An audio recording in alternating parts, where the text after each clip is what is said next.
एक बार फिर से हार्दिक स्वागत और अभिनंदन। साथियों, इस सेशन में अपन इकोनॉमिक्स सब्जेक्ट को डिस्कस कर रहे हैं और इकोनॉमिक्स के अंतर्गत एक बेहद महत्वपूर्ण टॉपिक को अभी अपन पढ़ रहे हैं। अपन बात कर रहे हैं अभी निर्धनता, गरीबी या निर्धनता एक चुनौती भारत के संदर्भ में, इस पर अपन बात कर रहे हैं। देखिएगा, इकोनॉमिक्स से धीरे धीरे प्रत्येक एग्जाम के लिए एक महत्वपूर्ण सब्जेक्ट साबित होता जा रहा है। अभी राजस्थान पुलिस के जो भी एग्जाम्स हुए हैं उन एग्जाम्स में भी अपन देख सकते हैं पीछे के जो इकोनॉमिक्स के जो प्रश्न हैं वर्ष 2021-22 के 20-21 और 21-22 के संदर्भ में मूलतः 20-21 के प्रश्न हैं वो पेपर में पूछे गए हैं।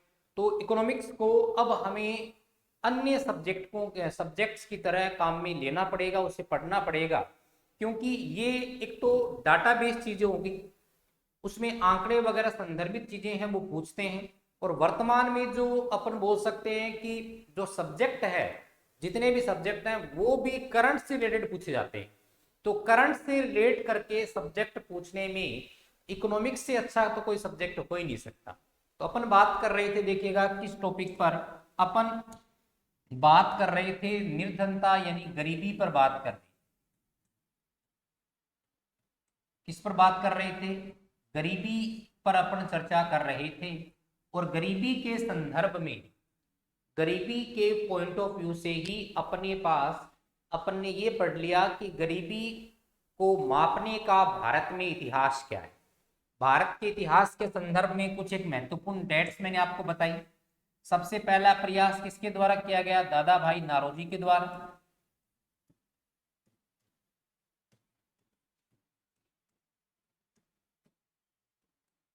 पहला प्रयास किसके द्वारा किया गया? दादा भाई नारोजी के द्वारा किया गया।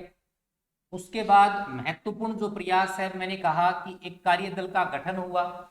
उसको भी अगर इंपोर्टेंट नहीं मानते हैं तो अपन डायरेक्ट आते हैं 1971 में। 1971 में दांडेकर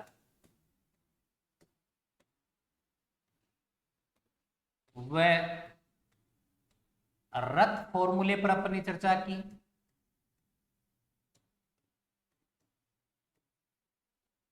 दांडेकर व रथ फॉर्मूले पर चर्चा की। इसका संबंध 1971 के साथ है।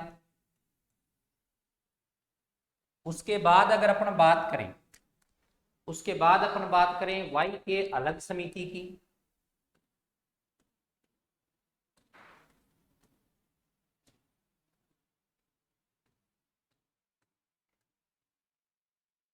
वाई के अलग समिति जिसका संबंध 1979 के साथ है। ये दोनों समितियों के बारे में अपन ने पढ़ा। दांडेकर व रथ फॉर्मूला समिति इसलिए खास है क्योंकि इन्होंने कैलोरी आधार दिया। वाई के अलग समिति इसलिए खास है क्योंकि इसकी सिफारिश पर छठी पंचवर्षीय योजना में योजना आयोग द्वारा कैलोरी आधार को अपनाया गया। ग्रामीण व शहरी क्षेत्र दोनों के लिए अलग अलग आधार प्रदान किया वाई के अलग समिति ने। दांडेकर व रथ फॉर्मूला समिति ने संयुक्त रूप से आधार प्रदान किया। ये सारी बातें अपन लास्ट क्लास में पढ़ चुके हैं। इसके अलावा अपन ने एक समिति और पढ़ी थी। नेक्स्ट जो समिति मैंने आपको बताई थी वो समिति कौन सी थी भी? अगली समिति के संदर्भ में अपन बात करते हैं तो वो थी लकड़वाल समिति, डीटी लकड़वाल समिति।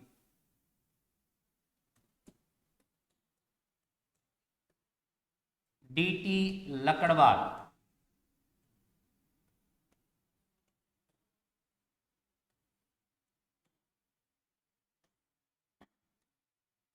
डीटी लकड़वाल समिति।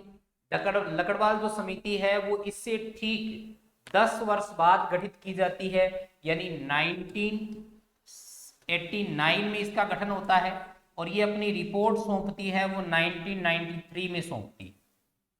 क्लियर है? इससे संबंधित एक खास बात मैंने बताई थी कि इसने सबसे पहले सीपीआई कंज्यूमर प्राइस इंडेक्स है उसको बेस माना था। और कंज्यूमर प्राइस इंडेक्स कौन से लिए थे? औद्योगिक व कृषि श्रमिकों के लिए थे। यानी इसने सबसे पहले जो अपनी रिपोर्ट दी थी उसका आधार लिया था सीपीआई, और सीपीआई का बेस किसका लिया था? औद्योगिक और जो कृषि श्रमिक हैं उन श्रमिकों को इसने इसका बेस माना था। उसके बाद अपन बात करें, एक महत्वपूर्ण समिति की ओर बढ़ रहे हैं। अगले पॉइंट ऑफ व्यू की जो मैं बात कर रहा हूं वो अपने आप में बेहद और बेहद ज्यादा खास है। अगली समिति की बात कर रहे हैं, वो अपने पास कौन सी समिति है? सुरेश तेंदुलकर समिति। कौन सी समिति है? सुरेश तेंदुलकर समिति।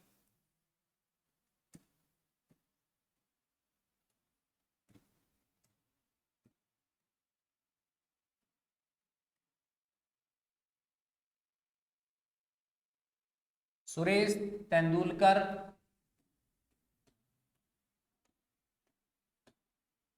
समिति। कौन सी समिति है? सुरेश तेंदुलकर समिति। सुरेश तेंदुलकर समिति का जो गठन होता है वो साथियों 2004 में होता है और इसने अपनी रिपोर्ट है वो 2 वर्षों के लिए प्रस्तुत की थी।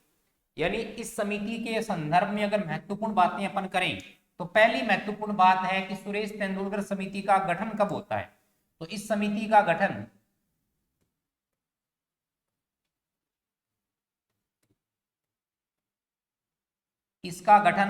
वर्ष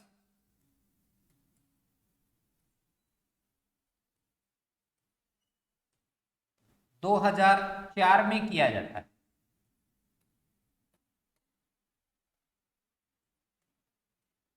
और इसने गरीबी आंकलन के लिए जो रिपोर्ट दी वो रिपोर्ट कौन कौन से वर्षों के लिए? एक तो इसने रिपोर्ट प्रस्तुत की, वर्ष 2009 के लिए। एक तो किस वर्ष के लिए इन्होंने गरीबी आंकलन की रिपोर्ट प्रस्तुत की? वर्ष 2009 के लिए रिपोर्ट प्रस्तुत की। और दूसरी इनके द्वारा जो रिपोर्ट प्रस्तुत की गई वो रिपोर्ट प्रस्तुत की गई वर्ष 2011-12 के। वर्ष 2011-12 के। वर्ष 2011-12 की रिपोर्ट महत्वपूर्ण हो जाती है। क्यों? क्योंकि वर्ष 2011-12 में जो जनगणना की जो रिपोर्ट है वो रिपोर्ट भी आती है। उस रिपोर्ट का कंपैरिजन किया जाता है इनकी इस रिपोर्ट के साथ। फिर इसमें जो डिस्ट्रीब्यूट्स होते हैं उनका एनालिसिस करने का काम किया जाता है।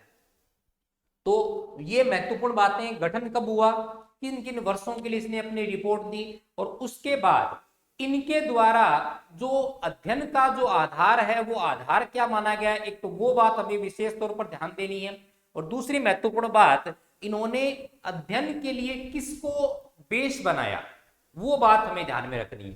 तो तेंदुलकर समिति की सबसे खास बात यह है कि तेंदुलकर समिति के द्वारा गरीबी आंकलन का आधार, यानी इस समिति के द्वारा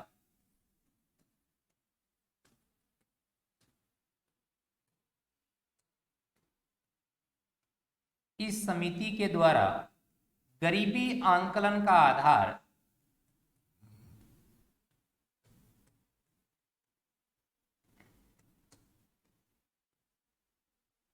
इस समिति के द्वारा गरीबी आंकलन का आधार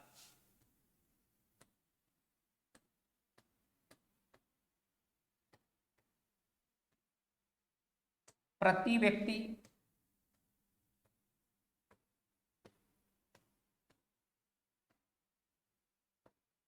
प्रतिदिन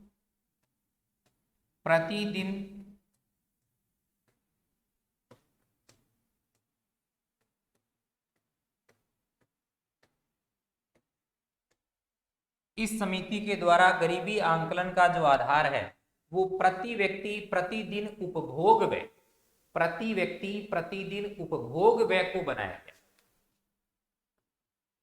प्रति व्यक्ति प्रतिदिन उपभोग व्यय को बनाया गया। किसकी जगह? कैलोरी की जगह। किसके स्थान पर ध्यान रखना? कैलोरी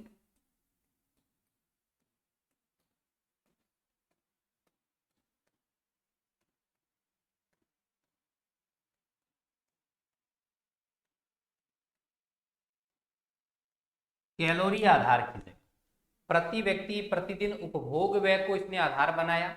और किस आधार की जगह? कैलोरी आधार की जगह। क्लियर है? एक बात तो हमें ये ध्यान में रखनी है। दूसरी महत्वपूर्ण बात, इन्होंने गरीबी आंकलन के लिए एक विशेष प्रकार के बास्केट का प्रयोग किया। बास्केट का मतलब एक ऐसी सामूहिक वस्तुओं की टोकरी को काम में लिया जिसमें कई सारी उपभोग योग्य वस्तुओं को काम में लिया जाता है। यानी सीपीआई का जो बेस है उस बेस को एक बास्केट के आधार पर इन्होंने काम में लिया। तो अपन कह सकते हैं कि इस समिति के द्वारा अपनी रिपोर्ट को प्रस्तुत करने के लिए एक बास्केट का प्रयोग किया गया। यानी इस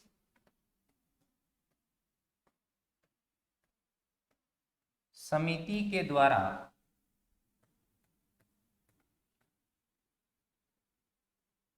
गरीबी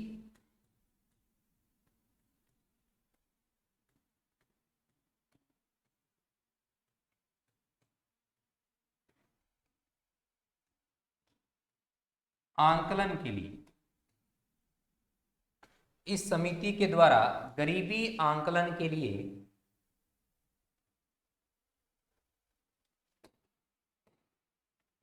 एक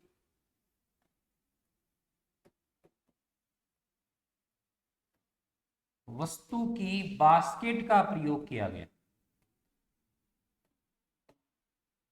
वस्तु की बास्केट का प्रयोग किया गया।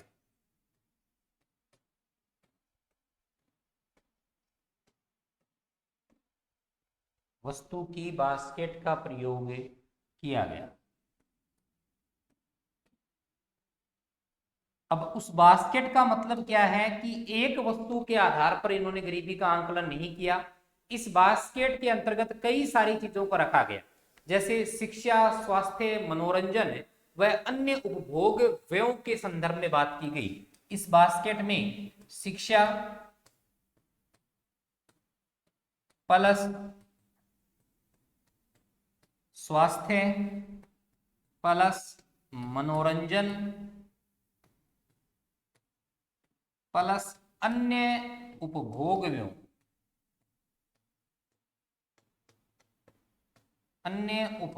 व्ययों, को रखा।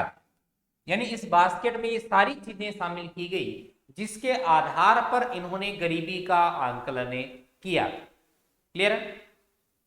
अब इसके बाद अपन बात करते हैं कि इस समिति ने जो रिपोर्ट दी थी वो रिपोर्ट क्या थी। यानी इस समिति ने प्रति व्यक्ति उपभोग व्यय के आधार पर जो रिपोर्ट प्रस्तुत की थी वो रिपोर्ट क्या थी, उस रिपोर्ट की एक समरी भी अपन देख लेते हैं। तो तेंदुलकर समिति के द्वारा दी गई गरीबी आंकलन की जो रिपोर्ट है वो रिपोर्ट मैं आपके सामने रख रहा हूं।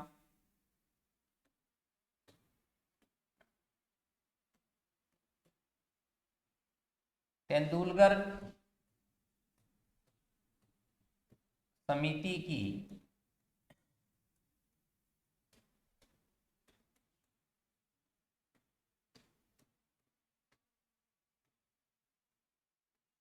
तेंदुलकर समिति की गरीबी आंकलन की, तेंदुलकर समिति की गरीबी आंकलन की रिपोर्ट कौन से वर्ष के लिए? वर्ष 2011-12 के संदर्भ। वर्ष 2011-12 के संदर्भ में इनके द्वारा जो रिपोर्ट दी गई थी वो रिपोर्ट मैं आपके सामने रख रहा हूं। पहली बात, रिपोर्ट के संदर्भ में आधार क्या है? आधार मैंने बताया प्रति व्यक्ति प्रतिदिन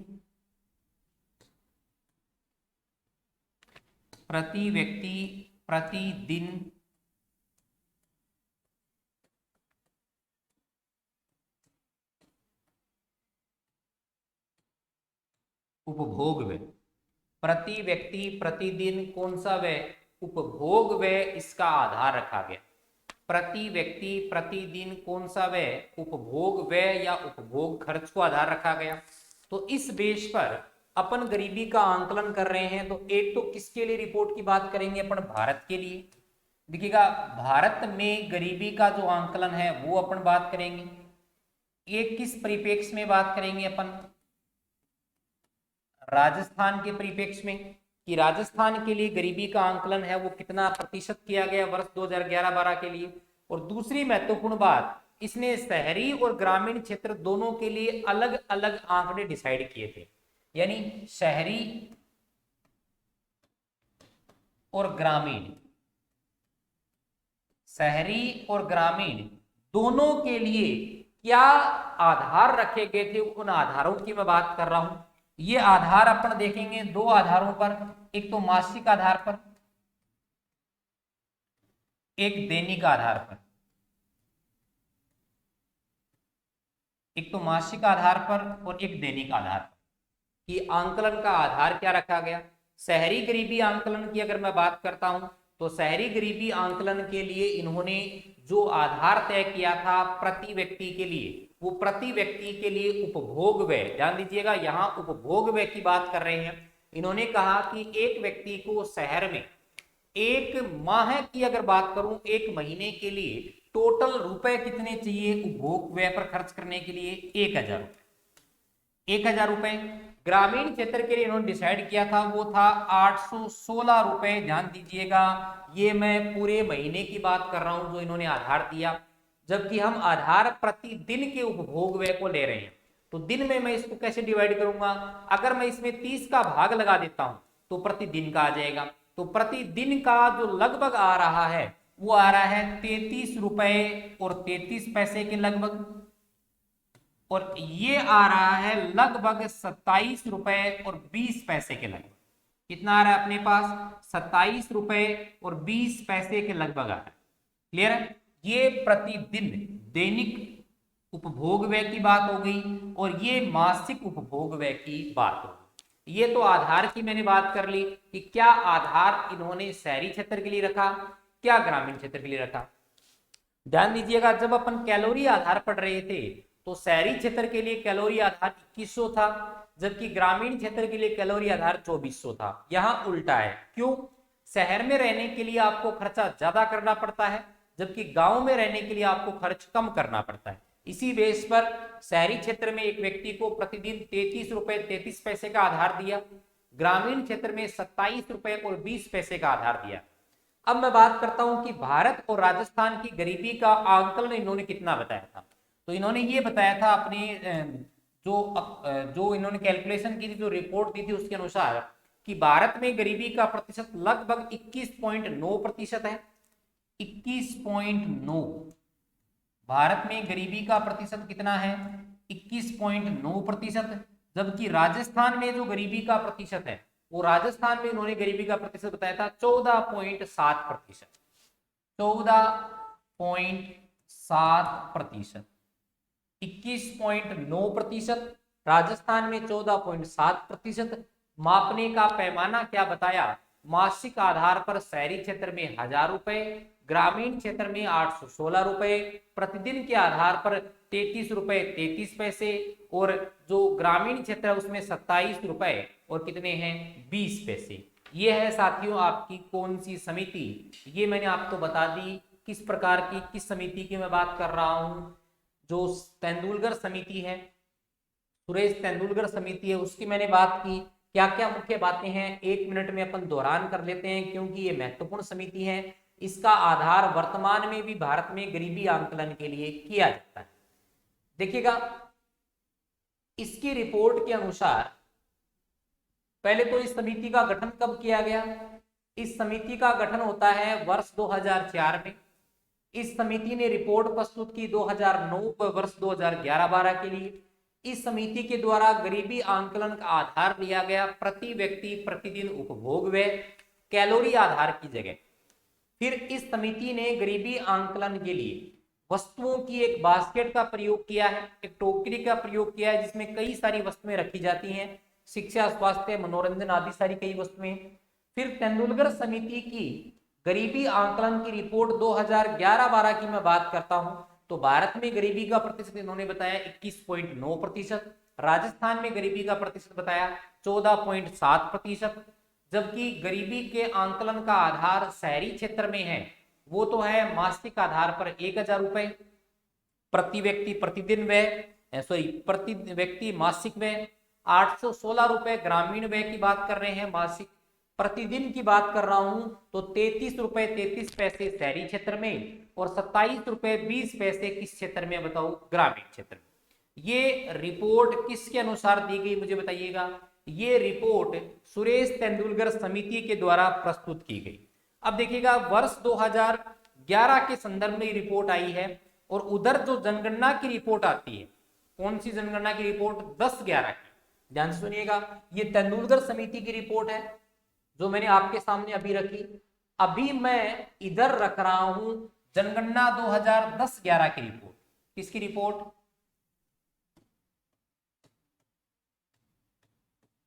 जनगणना 2010-11। जनगणना 2010-11 में जो रिपोर्ट रखी गई थी उस रिपोर्ट की मैं बात करता हूं तो उस रिपोर्ट में भारत की गरीबी का प्रतिशत कितना आया था बताइएगा। भारत, राजस्थान। भारत में उस रिपोर्ट के अकॉर्डिंग गरीबी का जो प्रतिशत आया था वो तो आया था 29.8%। 29.8%। और राजस्थान की गरीबी का प्रतिशत आया था 24.8%। 24.8%। ये भारत की गरीबी का प्रतिशत, ये राजस्थान की गरीबी का प्रतिशत। भारत और राजस्थान की गरीबी के प्रतिशत की मैं बात करता हूं तो देखिएगा ये जो बड़ा डिफरेंस आया है इस रिपोर्ट के अनुसार भारत में तो है 29.8% और इस रिपोर्ट के अनुसार भारत में है 21.9%। इस रिपोर्ट के अनुसार राजस्थान में 24.8% और इधर है वो कितना है 14.7%। इस बड़े अंतर के कारण जो अपनी कौन सी सुरेश तेंदुलकर समिति है इसकी रिपोर्ट पर अच्छी खासी बहस हुई थी। इसलिए हुई थी क्योंकि इस रिपोर्ट ने एक बड़ा अंतर क्रिएट करके दे दिया, भारत में गरीबी के प्रतिशत को एक लेवल तक नीचे लेकर के आ गए। तो इस रिपोर्ट की जांच के लिए, यानी इसने जो रिपोर्ट प्रस्तुत की है इस रिपोर्ट की जांच के लिए एक समिति का गठन किया जाता है जिसका नाम है सी रंगराजन समिति। सी रंगराजन समिति, वही सी रंगराजन जिनका जिक्र अपने वित्त आयोग के अंतर्गत भी किया था।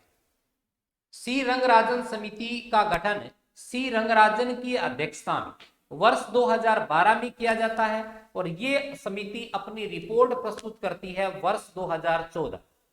वर्ष 2014 में इसकी मुख्यतः रिपोर्ट थी वो किस परिप्रेक्ष्य में थी, तेंदुलकर समिति की रिपोर्ट की जांच थी और ये पूर्ण तरीके से तेंदुलकर समिति की रिपोर्ट को खारिज करती है, अपने कुछ नए डाटा प्रस्तुत करती है। तो महत्वपूर्ण बात आप ध्यान में रखिएगा, जनगणना 2010-11 के अनुसार भारत में गरीबी का प्रतिशत 29.8, राजस्थान में प्रतिशत 24.8%, जबकि तेंदुलकर समिति के अनुसार 21.9%, राजस्थान में 14.7%। ये बातें अपन ने कर ली। नेक्स्ट मैं बात कर रहा हूं आपके साथ किस बारे में, सी रंगराजन समिति।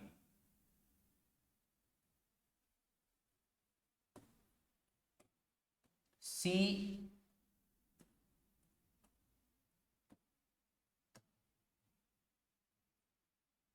रंगराजन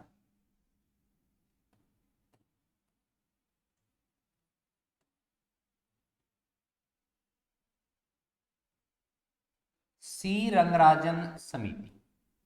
समिति का गठन कब होता है, क्या क्या एक्टिविटीज है, वो सारी बातें मैं लिख रहा हूं।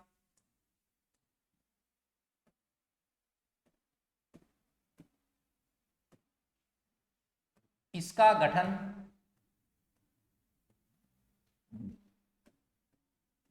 वर्ष 2012 में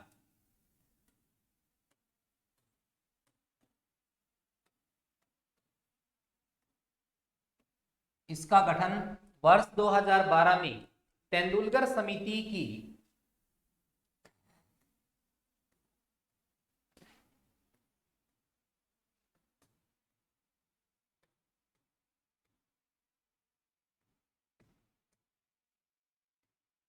रिपोर्ट के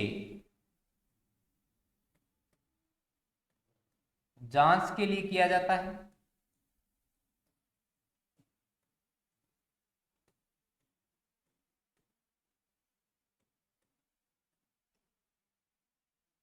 यह समिति अपनी रिपोर्ट कब प्रस्तुत करती है?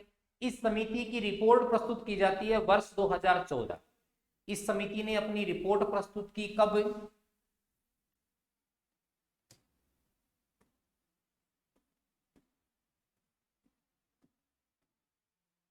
इस समिति द्वारा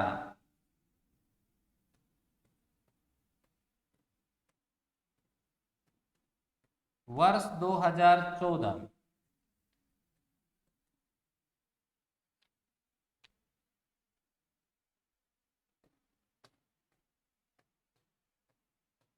रिपोर्ट प्रस्तुत की जाती है।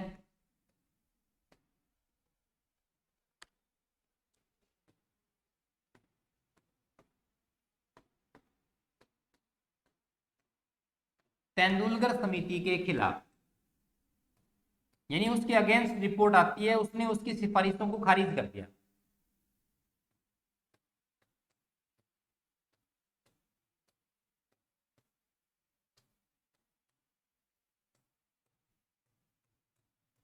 अब देखिएगा, इस समिति की कई सारी खास बातें हैं। सी रंगराजन समिति की कुछ खास बातें इस हिसाब की हैं कि एक तो इसने गरीबी आंकलन में दोनों आधारों का प्रयोग किया। महत्वपूर्ण बात यह, सी रंगराजन समिति ने गरीबी आंकलन के लिए कैलोरी आधार भी काम में लिया और दूसरा प्रति व्यक्ति प्रतिदिन उपभोग व्यय को भी आधार में लिया। तो ये इस समिति की खास बात है जो अन्य किसी समिति में नहीं है। तो इस बात को आपको ध्यान में रखना है कि इस समिति के द्वारा या इसके द्वारा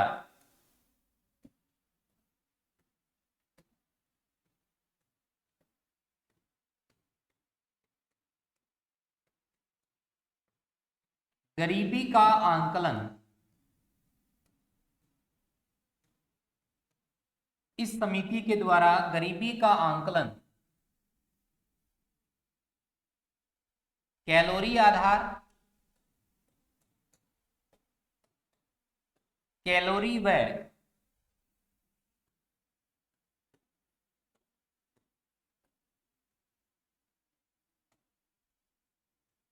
प्रति व्यक्ति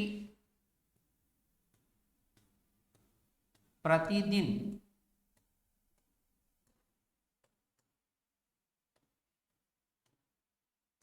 उपभोग व्यय, इसके द्वारा गरीबी का आंकलन कैलोरी व्यय प्रति व्यक्ति प्रतिदिन उपभोग व्यय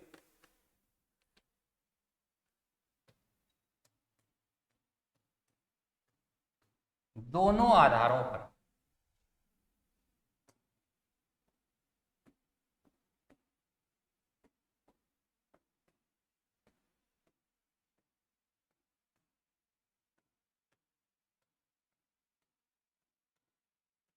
किया गया।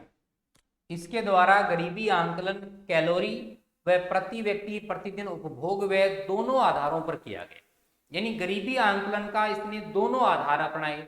अब महत्वपूर्ण बात यह है कि कैलोरी का आधार इसने क्या अपनाया, तो कैलोरी का जो आधार इसके द्वारा अपनाया गया वो आधार देखिएगा क्या था, यानी कैलोरी आधार की अगर मैं बात करूं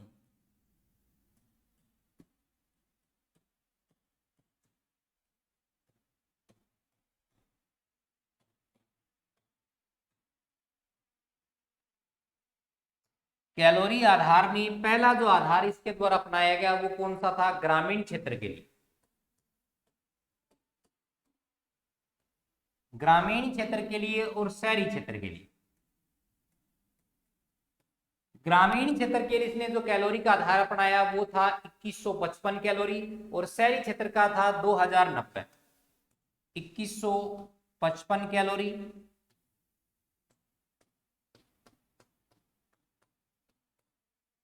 और दूसरा शहरी क्षेत्र के लिए आधार था वो था 2090।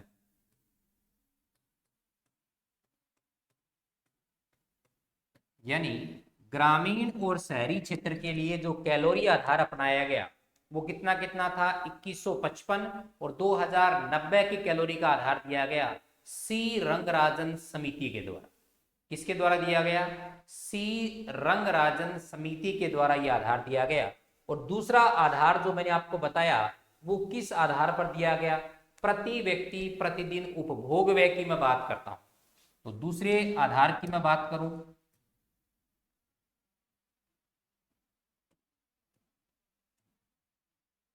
प्रति व्यक्ति प्रतिदिन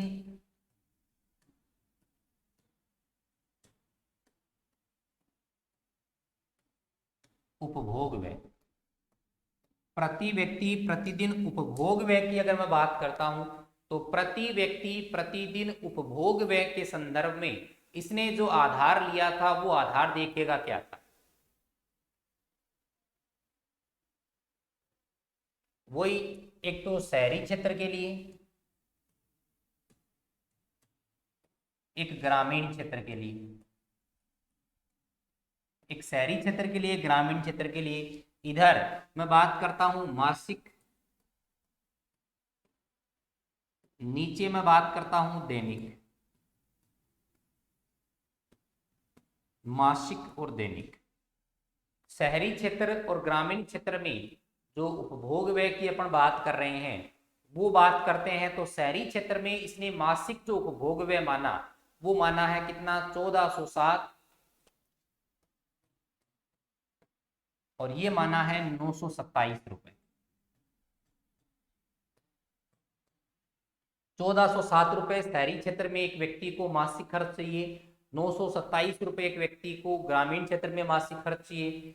दैनिक की मैं बात करता हूं तो दैनिक स्तर पर ये खर्च कितना है बताइएगा। दैनिक स्तर पर शहरी क्षेत्र में है 46 रुपए और 90 पैसे,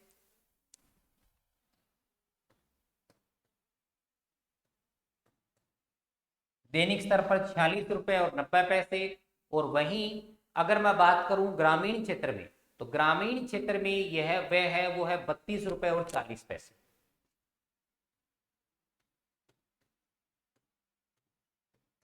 तो ये आंकलन का आधार आप जरूर याद रखिएगा दोनों समितियों का।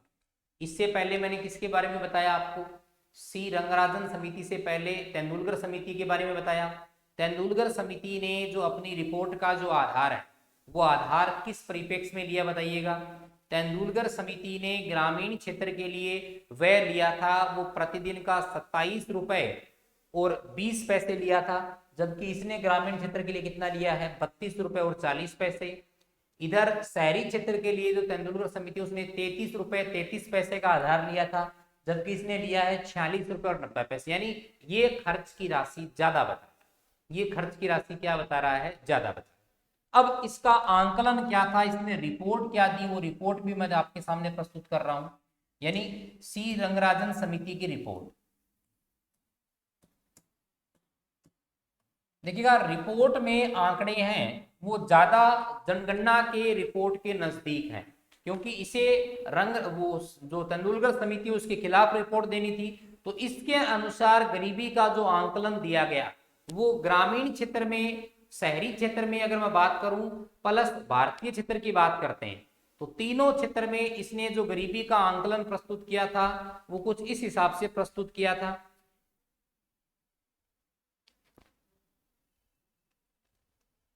सबसे पहले मैं बात करता हूं भारत की, फिर मैं बात करूंगा राजस्थान की,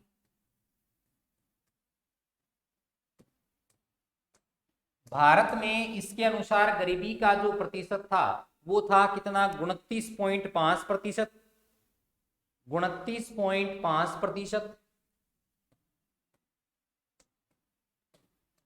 राजस्थान में जो प्रतिशत था वो 21.9%।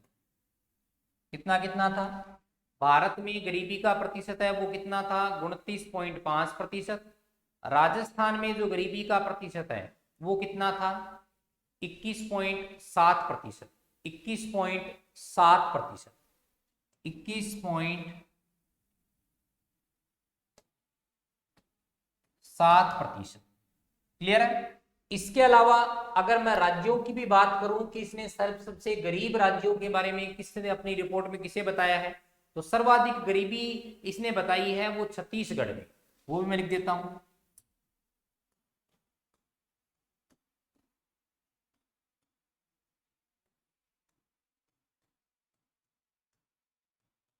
सर्वाधिक गरीबी कहां बताई है,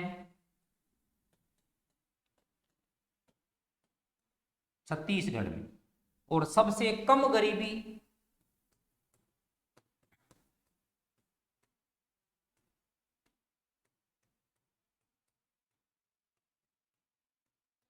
सर्वाधिक गरीबी छत्तीसगढ़ में, सबसे कम गरीबी इसने बताई है, वो सबसे कम गरीबी बताई है कहां, गोवा में।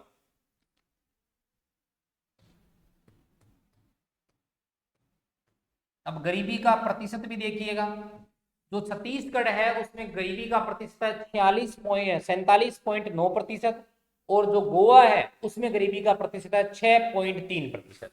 यानी यहां इसने गरीबी का प्रतिशत बताया है, वो बताया है 47.9%, और ये बताया है 6.3%। क्लियर है? तो ये रिपोर्ट थी किसकी, रंगराजन समिति की रिपोर्ट थी, जिसके अनुसार उसने सारे डाटा ये क्लियर किए हैं। फिर यही दोनों चीजें अगर मैं बात करूं किसकी रिपोर्ट के अनुसार, तेंदुलकर समिति में अपने राज्यों की बात नहीं की थी, वो बात भी मैं वहीं ऐड कर देता हूं, देखिएगा।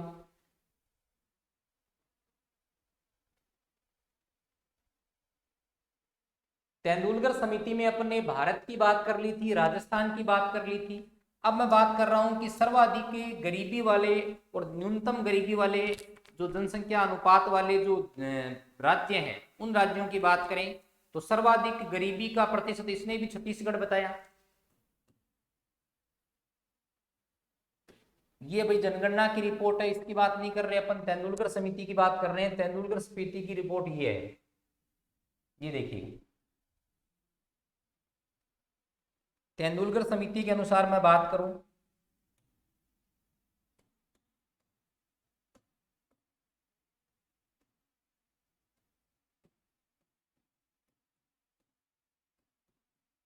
सर्वाधिक गरीबी,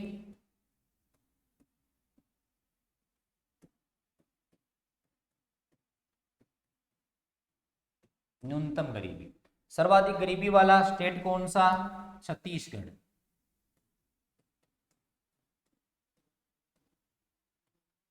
न्यूनतम गरीबी वाला स्टेट कौन सा, गोवा।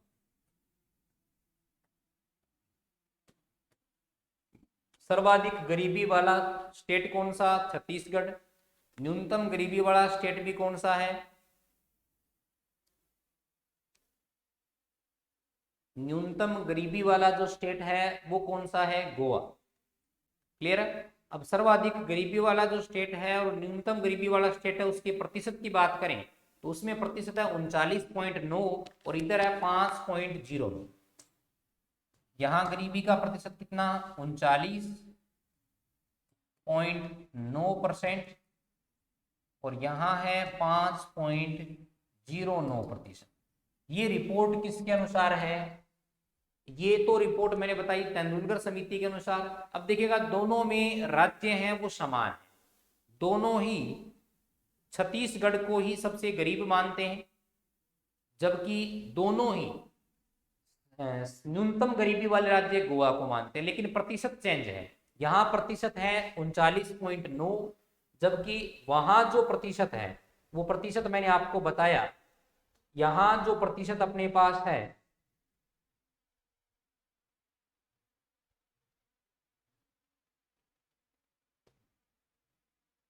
वो मैंने आपको बताया प्रतिशत 47.9, वहां 39.9, यहाँ 47.9। वहां जो गरीबी का प्रतिशत था वो मैंने आपको बताया 5.09%, जबकि यहाँ है 6.3%।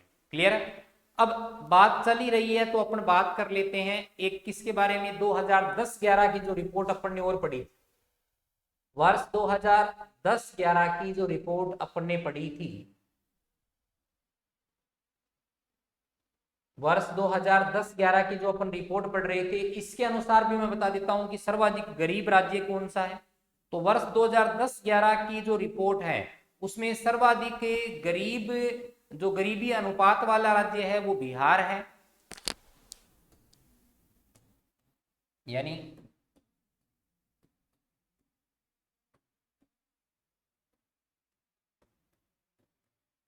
सर्वाधिक गरीबी प्रतिशत की मैं बात कर रहा हूं, कहां है, बिहार। न्यूनतम गरीबी प्रतिशत,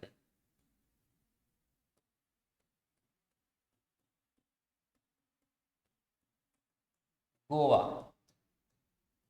सर्वाधिक गरीबी प्रतिशत, न्यूनतम गरीबी प्रतिशत की बात कर ली मैंने, बिहार और गोवा। और बिहार और गोवा के अंतर्गत ये प्रतिशत कितना है 53.5 और 8.7, 53.5%, 8.7%। क्लियर है? तो तीनों चीजों को हमें दिमाग में रखना है। इसके संदर्भ में देखिएगा, जनगणना 2010-11 की अगर मैं बात करता हूं पर्टिकुलर, तो जनगणना 2010-11 में, जनगणना 2010-11 में भारत में गरीबी का प्रतिशत 29.8%,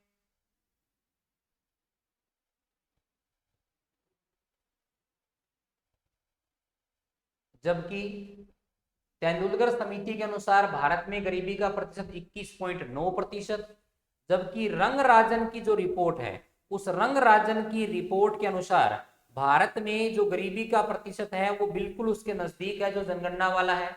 कितनी रिपोर्ट मैंने बताई? 29.5। राजस्थान के संदर्भ में रंगराजन बताता है 21.7%। इन आंकड़ों को देखिएगा एक साथ एक क्रम में एक टेबल में रखकर याद कीजिएगा, ताकि अपने ढंग से इस चीज को अपन कवर कर सकें। इधर राजस्थान की बात करें तो 24.8%, इधर राजस्थान की बात करें तो 14.7% की मैं बात करता हूँ। क्लियर है? ये सबसे ज्यादा गरीबी का प्रतिशत बिहार में बताता है जनगणना 2010-11 के अनुसार। यहाँ न्यूनतम गरीबी का जो प्रतिशत अपन को बताया जाता है, न्यूनतम गरीबी का जो प्रतिशत अपन को बताया जाता है वो कहाँ? गोवा में। जबकि इसमें सर्वाधिक गरीबी का प्रतिशत छत्तीसगढ़ में है, 39.9, न्यूनतम है वो गोवा में है। और बात करें रंगराजन समिति की, तो अभी अपन ने बात की थी कि रंगराजन समिति है, उसके अनुसार सबसे अधिक गरीबी का प्रतिशत है वो कहाँ है? छत्तीसगढ़। और न्यूनतम गरीबी का प्रतिशत है वो कहाँ है? गोवा में। तो ये साथियों एक विशेष रिपोर्ट मैंने आपके सामने प्रस्तुत की। इसके संदर्भ में जो दो मुख्य समितियों की अगर अपन बात करें तो मूलतः तो समितियों की बात है, प्लस जनगणना 2000 जो अपने पास है, अपन बोल सकते हैं कि जनगणना 2010-11 है, उसकी रिपोर्ट प्रस्तुत की। तो अगले वीडियो में मिलते हैं अपन नेक्स्ट कॉन्सेप्ट के साथ, इसी में जो बची हुई समितियों के बारे में। धन्यवाद सर।